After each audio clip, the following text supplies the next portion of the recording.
Praise the lord. మనలో చాలామంది బాధలో ఉన్నప్పుడు దేవుని వాక్యాన్ని చదవటానికి ఇష్టపడరు. ఎందుకంటే మనస్సు భారంగా ఉందని. కానీ ఒక తుఫాను వచ్చినప్పుడు షెల్టర్ కోసం ఏ విధంగా అయితే వెతుకుతామో అలాగే మన బాధలలో మన మనస్సుకు దేవుని వాక్యం అనేది ఒక షెల్టర్ లాంటిది.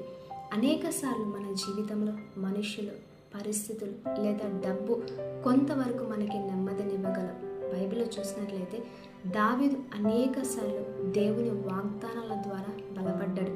దేవుని వాక్యం సెలవిస్తుంది, నీ వాక్యం నన్ను బ్రతికించి ఉన్నది, నా బాధలలో ఇదే నాకు నెమ్మదినిచ్చుచున్నది అని వ్రాయబడింది.